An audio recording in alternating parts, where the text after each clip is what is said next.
Hi అండి. Hello అందరికీ. ఈ వీడియో ఏంటంటే మా అబ్బాయి వాళ్ళ స్కూల్లో యాన్యువల్ డే ప్రోగ్రామ్ అన్నట్టు. మొన్న జరిగింది, వెళ్ళినాం.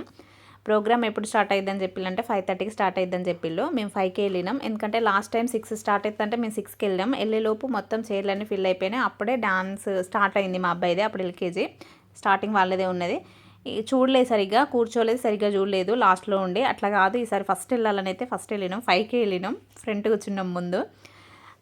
5కి వెళ్ళినాం, కానీ వాళ్ళు 5:30కి స్టార్ట్ అవుతుంది అన్నారు ప్రోగ్రామ్. కానీ మేడం వాళ్ళు అట్లా చెప్పిళ్ళు, కానీ 6:30కి స్టార్ట్ అయింది.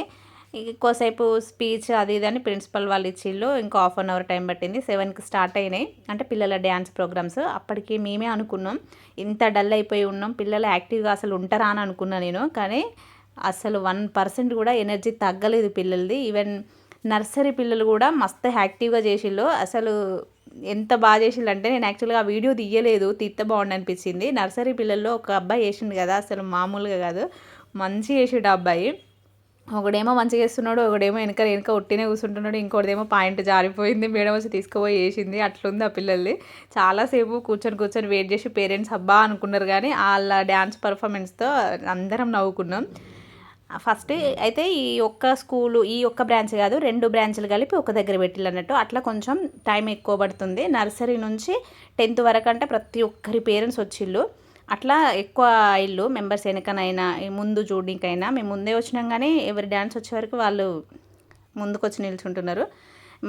మా పిల్లల డ్యాన్స్ కాబట్టి కంప్లీట్గా తీసిన నేను. మా అబ్బాయి ఇందులోనే ఉన్నాడు, 3rd పర్సన్. ఇటు నుంచి 3rd పర్సన్ అన్నట్టు. అసలు ఎక్స్పెక్ట్ చేయలే ఇంత బాగా వాడు డ్యాన్స్ వేస్తాడని. ఎందులోనైనా మేము లైట్ తీసుకుంటాం, అంత బాగా చేయాలి, ఫస్ట్ ద బెస్ట్ ఇవ్వాలని ఎక్కడ అవన్నీ మేము ఇబ్బంది పెట్టాము.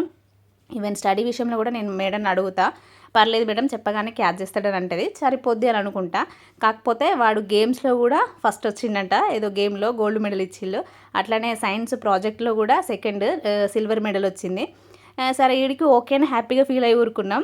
బట్ డ్యాన్స్ విషయానికి వచ్చేవరకు ఎట్లా వేస్తాడో అనుకున్నాం, కానీ ద బెస్ట్ ఇచ్చిండు. ద బెస్ట్ అంటే ద బెస్ట్. మస్తు హ్యాపీ అనిపించింది. ఎందుకంటే ఎక్కడ ఎట్లా బెండ్ అవ్వాలనో అట్లా కొంచెం ఎనర్జీ కూడా పొద్దు పిల్లలు మనం ఎక్స్పెక్ట్ చేసిన దానికంటే ద బెస్ట్ పిల్లలు ఇచ్చిందంటే హ్యాపీనెస్సే వేరు. అండ్ అట్లనే ఈ పార్టీకి ఒక చీఫ్ గెస్ట్గా ఒక మిమిక్రీ ఆర్టిస్ట్ని పిలిచిళ్ళు. ఆయనది వాయిస్తోనే యాడ్ చేస్తా క్లిప్ అంతా. నెక్స్ట్ చూడండి, ఒక 5-6 మెంబర్స్ని మిమిక్రీ చేసిండు. అట్లనే సాంగ్స్ పాడిండు, బాగుంటుంది, చూడండి లాస్ట్ వరకు. ఉగ్రభూతాలు ఊరి మీద పడితే చూస్తూ ఊరుకోవడానికి ఈ నేల అసురుడిది కాదురా, ఈశ్వరుడిది, పరమేశ్వరుడిది. కావాలని దాన్ని తాకితే హరహర మహాదేవ్ చెప్పండి వాడికి. బాగుందా? ప్రాణమో మా భూములు మాకేనని ఇట్లా అరుస్తున్నప్పుడు ఒకసారి మా ఏజీఎం కృష్ణ గారు గద్దర్ గారి దగ్గరికి వెళ్ళి అడిగారు, ఏందన్నా పాటకు మధ్య అరుస్తుంటావు అంటే, గద్దర్ గారు ఏం చెప్పారంటే, ఎవరన్నా ముంగట నిద్రపోయేటోళ్ళు ఉంటే లేస్తారన్నా, అందుకనే అరుస్తుంటా అని.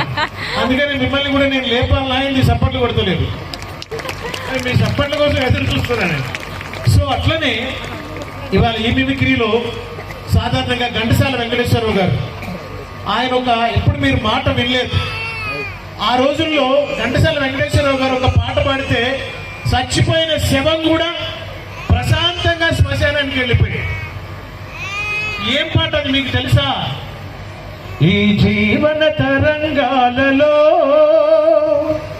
ఆ దేవుని చదరంగంలో ఎవరికి ఎవరు సొంతమో ఎంతవరకు బంధమో.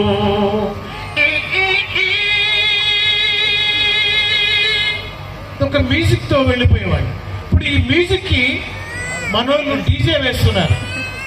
సావుకు డీజే, సమర్థకు డీజే, పెళ్లికి డీజే, ఇంట్లో పార్టీ పెట్టుకుంటే డీజే, అన్నిటికీ డీజే. లాస్ట్ కి పాటకు కూడా డీజే పెట్టారు. ఏం జరుగుతుందో ఒకసారి సరదాగా వినండి. ఈ పాట వేసి శవాన్ని తీసుకెళ్తున్నారు. మామూలు ఆ రోజుల్లో లాగైతే బాగుండేది కృష్ణరాజు గారు పాడబోసేటప్పుడు, కానీ ఇప్పుడు 4 మోస్తున్నారు. వాళ్ళందరూ కూడా మ్యూజిక్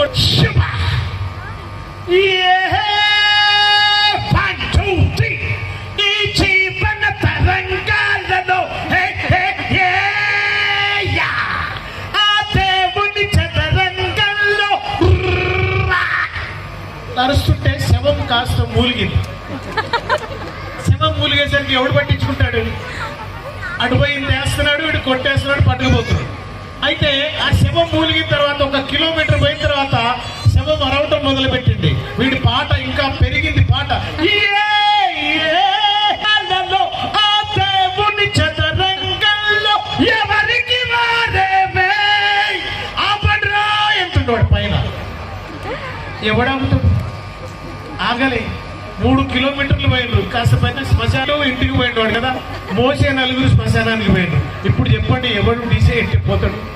ఓసారి డీజే ముందు కూడా మీరు అందరూ కూర్చోవద్దు. ఎందుకంటే ఒక ఆయనకి హార్ట్ ఆపరేషన్ అయిన తర్వాత స్టంట్ వేశారు.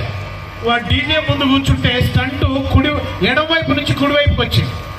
ఆ పాటలు విని దయచేసి డీజేలలో పాటలకి దగ్గర కూర్చోవద్దని మీకు మనవి చేస్తూ, ఒకసారి ఈ పాటకు కూడా మీరందరూ చప్పట్లు ఇస్తారని ఆశిస్తూ, చప్పట్లు ఎందుకు అడుగుతానంటే మీరు చూస్తున్నారా లేదా?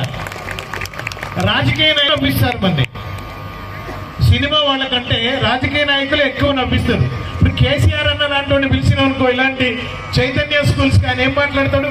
ఇక ఆడోడు ఓపోయినాడు, మాకు తెలవదా? ఇవాళ పిల్లగాళ్ళందరూ చైతన్య స్కూల్కి వచ్చిండ్రు, వాళ్ళ తల్లిదండ్రులు మాత్రమే మీరు చెప్పే మాటలు వింటారు. ఖచ్చితంగా అవునా కదా? ఇవాళ మనం ఒకటి ఆలోచించాలి. పాటలు ఎడిపోతున్నాయి, ఫైట్లు ఎడిపోతున్నాయి. మనందరం కూడా సమాజంలో ఒక మంచి పౌరులుగా తీర్చిదిద్దాలంటే పిల్లలకు సెల్ ఫోన్లు ఇవ్వద్దు. మీ తల్లిదండ్రులకు మాట చెప్పుకుంటా కేల్ కథం దుకాన్ బంద్. అరే కొట్టనా కొట్ట.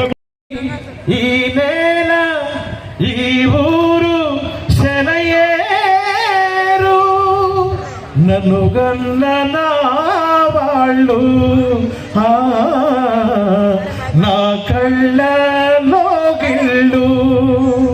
చిన్నారి గొరవంక కూసేను నా వంక, నీ రాక తెలిసాక వచ్చేను నా వంక. ఏ ఊరితో ఈ శిలపై మలిచాడో ఈ కళను, ఈ రాళ్ళే శవరాళ్ళై ఇట నాట్యాలాడేను ఎగసేను నింగిదాకా. ఈ గాలి ఈ